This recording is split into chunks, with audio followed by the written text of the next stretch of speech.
Hi friends, I am Martin. Friends, இன்னைக்குள்ள இந்த வீடியோவை பார்த்துட்டு இந்த வார்த்தையை படிச்சுட்டு கண்டிப்பாக இந்த வார்த்தையை வச்சு ஒரு சின்ன சென்டென்ஸாவது எழுதுங்க. அந்த சென்டென்ஸ் தவறாக இருந்தாலும் பரவாயில்லை, நீங்கள் எழுத முயற்சி பண்ணுறது ரொம்ப ரொம்ப முக்கியம். நீங்கள் எழுதுகிற தவறான சென்டென்ஸ்ல இருந்து கூட நீங்கள் கண்டிப்பாக ஒரு சின்ன விஷயமாவது கற்றுக்குருவீங்க. மேலும் ஃப்ரெண்ட்ஸ், இந்த வீடியோவை உங்கள் ஃப்ரெண்ட்ஸுக்கு ஷேர் பண்ணுங்கள். அவங்களையும் ஒரு சென்டென்ஸ் ஆகுது எழுத சொல்லுங்கள். இவ்வாறாக நம்ம நிறைய பேர் சென்டென்சஸ் எழுத நமக்கு இந்த வார்த்தையை வச்சு நிறைய சென்டென்சஸ் கிடைக்கும். அதன் மூலமாக இந்த வார்த்தையை நம்மளால் அதிக அளவு புரிந்து கொள்ள முடியும். இப்போ வாங்க இன்னைக்குள்ள வீடியோவை பார்ப்போம். Word of the day is convene. The word convene is a verb.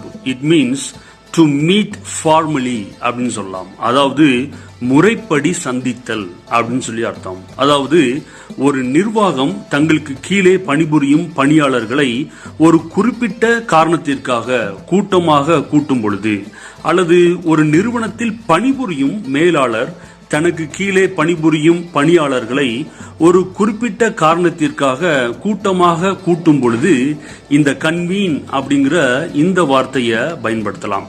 ரொம்ப சிம்பிளா சொல்லணும் அப்படின்னு சொன்னோம்னா, ஒருவர் தங்களுக்கு கீழே பணிபுரிபவர்களை ஒரு குறிப்பிட்ட காரணத்திற்காக முறைப்படி சந்திப்பதற்காக ஒரு கூட்டமாக கூட்டும் பொழுது இந்த கன்வீன் அப்படிங்கிற இந்த வார்த்தையை கூட்டமாக கூட்டுதல் அல்லது கூட்டுதல் அப்படிங்கிற தமிழ் அர்த்தத்துல பயன்படுத்தலாம்.